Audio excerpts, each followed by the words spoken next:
15. ise peyci takdir etmenin hürmetli ahun tumazın cevabiyetinden mevzumuzda desi cem'i dua etmekliğin heyetinin hakkında ne suretinde biz dua desi cem'i edip başarıyız ne de bir dua desi cem'i edip başarmayız. Nahmedu ve nusalli ala Resulü Kerim. Muhterem Müslümanlar oğlum haberiniz var ki kıyınan takda peyci benim peyci takdir ediyek tariben bir ay yarımda boluğlu bir düşümsüzlüğe mubtala olup bir ağzıma ağzı kalmayacak olayan gelip naudbillah men adamı bu Vahhabi tutmaklığı ondan beri de bir tane koment koyup Huday Tekka'nın tekfiri demekliği Daeşi demekliği şuna mez ulamaların ihanet ettiği demekliği müteessifhana olakon bir dost yar şagirdleri bir naratçılığa mubtala etti gerekli oldu ki öz şahsiyetimizi defa edeyli mecbur olup sorun gurumurt defa etme öyle son ne mi deyip men 7 10 yıl beri şu gözüne dönen Vahhabi şinasları Vahhabiyete bir de söyleyeyim daha Vahhabi kesin kabulda hatta ki bizim yanımızda men o kitabın ödükesi duran kitap buldun şu %50'si Vahhabi'nin hakkında yazılı şu zaman 80'ın nöbetteki yazan kitap bu hatta tablan gurunda ya navarı tekfiri hakimen nebediyek diye gelip vurdum sonuçta ben 5 ayda dehmet çekip vurdum şu mantığı Türk meselada bir sürü Vahhabiyle var mezhep gerekke soğukçılık gerekke sonra men esvalahim Taravih 8 rekat. Şoňa mes ne kadar mesailler var. Yok da mantığı Türk meselada. Emma şolun mukabilinde elhamdülillah biz durduk. Bir dava vurdum ben tekfiri hadaktım. Şöyle içinden tekfir etmeyen duruyor onu kafir demek. Şöyle anlatacak bolany. Şolun mukabilinde biz durup şöyle münazara çağırıp ahir şolun başlıkları kulen İran'dan kaçıp çıkıp gittiler öňünde münazara gelbilmeli. Yani biz Allah için şirişi edip tutup bu gödüňe dönen Molla Ömer Tumoş diye hürmetli ahun Tumoş'un marahim yankı oğlu o taraftan Mezhep Hanefiye Gumbad'ın marahim bir has şagirdlerinin biri Muhammed Celal Qari'nin yankı ahun niknahadın şagirdleri men heyran şu ustadlar ne bileyim icazə berýärler şagirdlerini şey etmekdir. Biz sorun sünniyet ustadların şuna des soru var. Yoğam şogurundan beri üniversitede olacak. Şogurundan beri üniversitede. Şu at men şagirdim men haýty bir şagirdim. Gelip men alıp barýan menhejimin tertine ama Allah onun şagirdi bolsa gelip fazay mazayda bir ýaýradyň. Men şoň ertejin ödünde adyny tutup şu men şagirdim de oda ýalňyşyp men aýtýandan tert edipdir diýermi diýmerim men. Bayat dime bolýan, men özüne defa etme bolýan. Emma bular şoň kon öz mollalaryny ejada berip durlar. Şu dowlatyna gelip öler gapdyrlar bokup, abazire kah bolup, şu dowlatyna barahim oňa muňa Vahhabi taýşa goýup berler. Mudirany muhterem Mezhep Hanefiye hökümet Müslüman da gollam. Mesela hakkında aýtjak gurulma, indi kesip başladyňyz bu gurulgy. İnşallah onun miňinde durarsyňyz. Men hemişe siz oturşyga çağıryp ben. Celal Qari diýip beren akullary bilmeýän adam däl. Alımsız adam däl. Hewle köp zatlar bilýär elhamdülillah. Ýöne amal etmeklige de qata qynansak da siz de milletin agdyny gödürdüňiz. İnşallah öwrekde Allah ta tawfik berse men delili medrek bilen zatlar aýtyp bereýin. Teniki ödüňe pir diýip ýanyndakylar murid tutup henitin öz muridliğini haramdan alqalmalyň. Hormatly Celal Qari. Bu ne yaparım pirçilik? Men şuna heyran. Men aýdy bilmeýärdim şu gurunlary.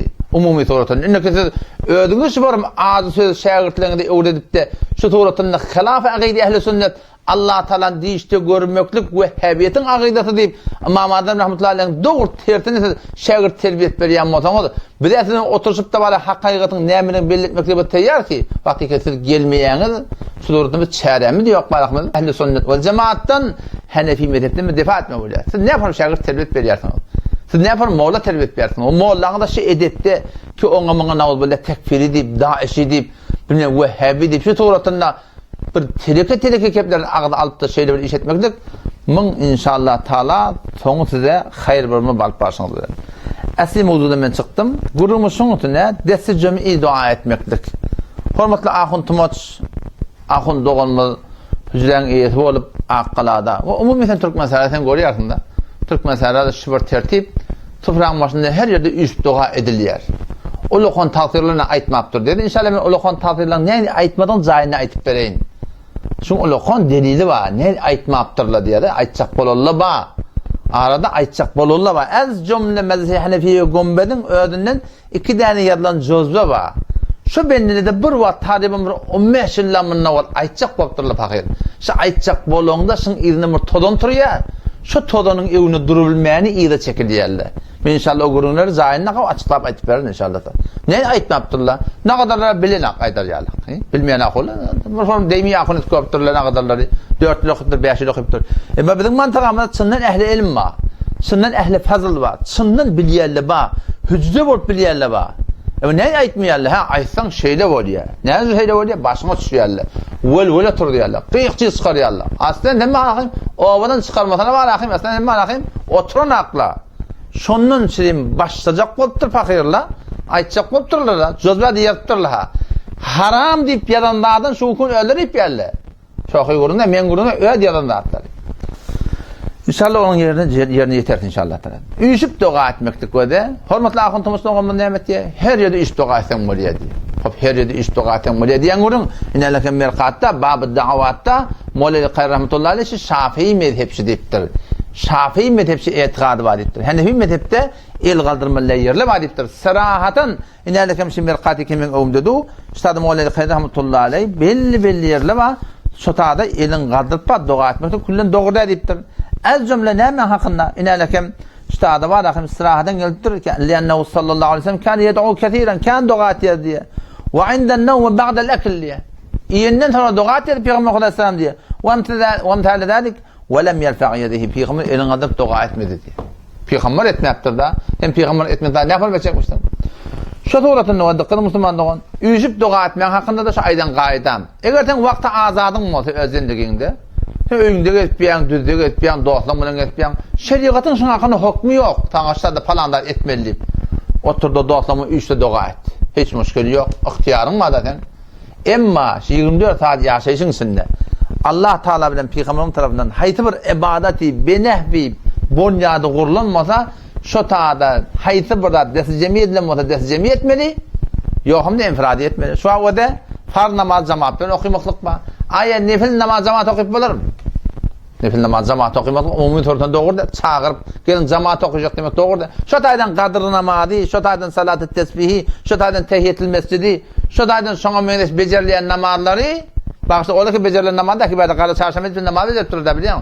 Şolaryň jamaat bilen okuymaklyk aslen dogurda. Çe dogry namaz bolsun, çe bejerilen namaz bolsun. Näme diýip? Çünkü Peygamberimiz umumy suratyndan nefil namazy jamaat okuýmakdyr. Şunu bilmi? Şu doğrultunda haýsy bir ibadet ki İslamda desti cemi edilen bolsa, şonu desti cemi etmeli. Haýsy bir ibadet ki şol desti cemi edilmeli, enfiradi eden bolsa, şonu ne etmeli? Enfiradi etmeli yani. Şu az cümle manen şu at yan haýdan gurunum da. Şu Türk meselede babırsı adamdaki tahiyyatül yanqi salat-ı tesbih deyip barahim ho milleti çağırıp barahim. Görsen man şu doğrultunda var heleyle bilen näme etýärler? Jamaat okuýarlar. Ýani düýnüň ýol masalyanna aqullan biri bir tawar heleliň ardyna baryp nefil namaz jamaat okuy gaýtdyr.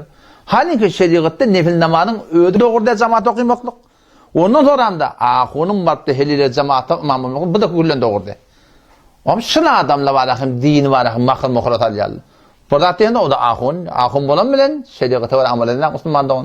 Odam şo daýdan töňün gytgaty, wagtym gutarıp barýa, üýüşüp dua etmekden hakkında 24 saatyň içinde azat zindegimiz var, azat wagtymyz var, Allah Resulüniň hukmy ýok, halanyň elin adırda dua et, yeködün dua et, üýüşüp dua et, hiç müşkil ýok.